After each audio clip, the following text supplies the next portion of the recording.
Assalamu alaikum. Thank you for joining me on the next session. This is the first speech at the Presidential Business Summit. This was delivered by, as what I mentioned, Mr. Mahier Tayob. There he is with his son Muhammad, alhamdulillah.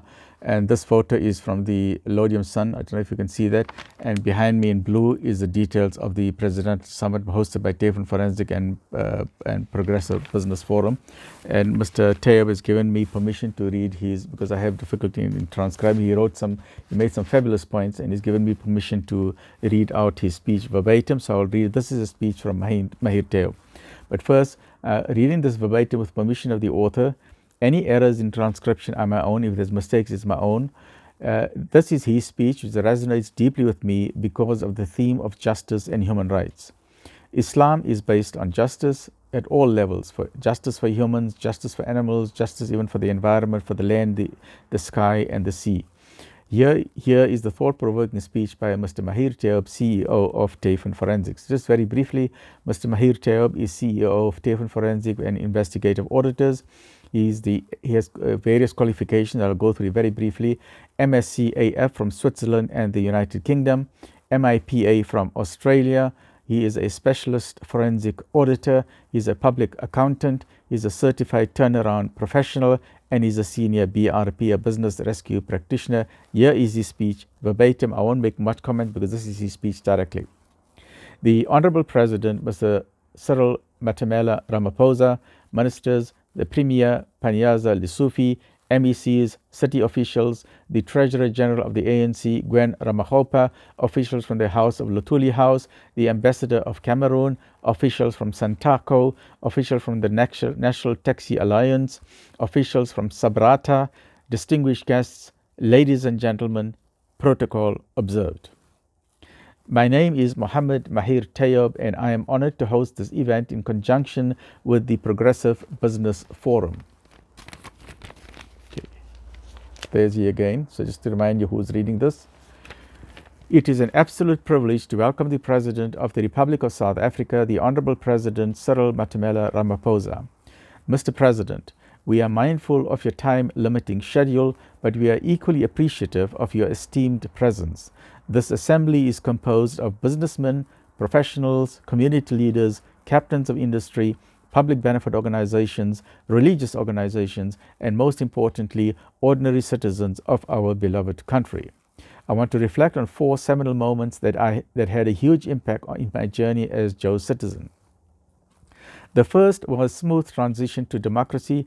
The ANC-led government did not retaliate, did not seek revenge, did not punish, but did the exact opposite. They forgave and created an inclusive government, a government of national unity. The second was the 2010 FIFA World Cup. We became one nation, one people, and we exhibited unified patriotism. The third was achieved in installments. The Rugby World Cup. The only 5 nations have ever made it into a Rugby World Cup final. South Africa is the most successful team in the history of the tournament. The fourth moment draws a nexus to the first. During the 1994 transition to democracy, the ANC, despite its overwhelming majority, circumvented civil unrest and in so doing championed the cause of human rights. In recent vintage, the ANC-led government intervened and filed papers in the International Court of Justice, the ICJ, not once but on several occasions to beseech human dignity in Palestine. Many countries stood and continue to stand silent, Muslim countries included. Some countries cast support in secret, and others provide the tools for destruction, whilst paradoxically providing aid in the same conflict. Nothing can be more hypocritical. South Africa refused to take the position of neutrality. Our country positioned itself on the foundation of equality, fairness, and most importantly, human rights. To appreciate our country's stance, regard must be had to the definition of human rights, which broadly states, human rights are based inherent to all human beings, irrespective of race, sex, nationality, ethnicity, language, religion, or any other status. Human rights include the right to life and liberty, freedom from slavery and torture, freedom from opinion and expression, the right to work and education, and many more ingrained rights. We enjoy, that is why I love the speech. Look, he's just talking about human rights, and Islam is based on human rights. Okay, back to the speech again by Mr. Mahier Tayob. We enjoy these rights and liberties that we often take for granted, but this is not an inclusive privilege. This is not an exclusive privilege. Every human being and every nation is entitled to share in their own sovereignty. South Africa is not possessed by strong economic or military might, but we are undeniably well defended in our quest for morality, justice, and freedom for all. This courtesy stems from the policies of the ANC, and we are all too mindful of the stance of other political parties. The people of Palestine stand tall because they are vertically positioned on the shoulders of our country. Alhamdulillah. South Africa is no longer a rainbow nation. We have transcended beyond barriers to establish a rainbow world. It is said that every Pharaoh shall meet his Moses, and South Africa has proved that it is also the David in a Goliath fight. History will correctly reflect our participation regardless of who authors the textbooks, for we have petitioned the rights of people in court. What is written is read and preserved for posterity. Mr. President, thank you for the moral stance that your government has taken on issues that can never be compromised, and although we recognize that the ANC has its imperfections, your party has redeemed itself in the eyes of the common people. We must acknowledge the plight of all oppressed people, regardless of race, religion, or geographical location. South Africa will henceforth be regarded as the vanguard of human rights, considering that a precedent has been set. Morality will always be upheld. In the words of our father Nelson Mandela, to deny people their human rights is to challenge their very humanity. I thank you. What a beautiful and thought-provoking speech by Mr. Mahier Tayob, CEO of Tayfin Forensics. And just to conclude in a few minutes, very briefly, he focused on rugby. Now, I don't know much about rugby. So when he mentioned rugby, there was a few things he mentioned about rugby, which I wasn't aware of, that we are like top in the world as far as rugby is concerned. So I did a very quick research on this. And when we won the South African in 1995, when we won our Rugby World Cup, when President Mr. Nelson Mandela picked it up, at that time, there was only one black in our rugby team, Chester Williams. But now recently, we got more than 10. Look how we have changed. From one black, we got more than 10. That's the first change. Now, I've got this next article from the website of the South African sarugby.co.za, and thank you to them. And this is the one that's called the link under inspiration. And this article was on 13th of May, 2020. Fabulous article. I'm going to read it verbatim for you because it tells us the thoughts of the people when we were winning the Rugby World Cup. Firstly, Francois Pienaar, 1995. With all the expectation that comes as a Rugby World Cup host, Francois Pienaar's overriding memory as he collected the trophy from then President Nelson Mandela was similar to that of relief. You know, there is so much at stake, said Pienaar. The tension was unique because you either end that week as a world champion or not. The enduring memory is a feeling of absolute relief.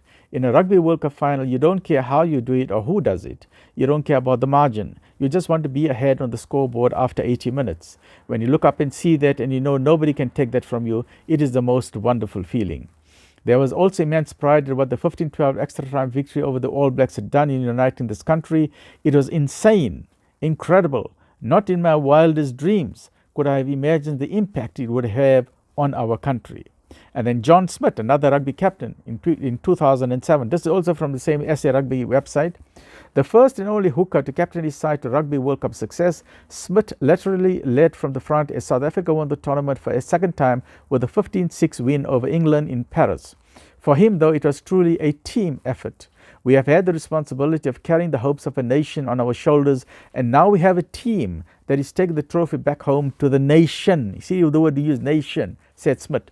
Dreams come true. To be able to win a World Cup, I think I already realize the significance in a couple of days' time. Look at that. It's hard to let it sink in. I'm proud of every single one of the guys. There's going to be a lot of stories told as we get older, but no one can take it away from this group. They're tough men, and I think the whole country should be very proud of every single one of them. And then the latest, we got our very nice fellow with a famous smile, Siya Kolisi in 2019. A round of applause for our own guy. In a heartfelt interview from South Africa's 32-12 win over England in Yokohama, Khaleesi expressed how much winning the tournament meant to the country as a whole. I am just grateful for everything the team has been through. We have faced a lot of challenges, said Khaleesi. But the people of South Africa have got behind us and we are so grateful to them. We have so many problems in our country, but with a team like this, we come from different backgrounds and different races. We came together with one goal. I really hope we have done that for South Africa to show that we can pull together if we want and achieve something. Since I have been alive, I have never seen South Africa like this. What wonderful words. So thank you to Mr Mahier Tayob for the wonderful and excellent speech and for reminding us about how rugby has brought this country together. May Allah subhanahu wa ta'ala bless this land, South Africa, and bless the continent of Africa. So stay tuned for as I read out the next speech in this Progressive Business Summit. This was a fabulous afternoon for me. I'm really excited. I was just sleeping like a lion in Africa. I was an African lion sleeping and waiting to die. I said, okay, when is death going to take me? Mort is in Allah subhanahu wa ta'ala's hand. But that afternoon and other things are happening in my life and now woken me up. I want to now share knowledge. I want to share knowledge about the elections. I want to share knowledge about this country. And come on, let's work together. Let's work together. We all together. The blacks, the Indians, the Afrikaners, the Indians, the colors, the Cape Malays. We've got everyone. Blacks, white, Indian, colored, Cape Malay, all of us, alles, almal, ons moet lekker saamwerk, ons moet lekker saamwerk. Hier is 'n wonderlike land, man, ons moet lekker saamwerk. In memory say, ये बहुत सारो है, ये जमीन बहुत सारी है, south Africa बहुत सारी कंट्री है, बहुत सारी कंट्री है. Okay, so जज़ाकुमुल्लाह खैर, अस्सलाम वालेकुम, अल्हम्दुलिल्लाहि रब्बिल आलमीन.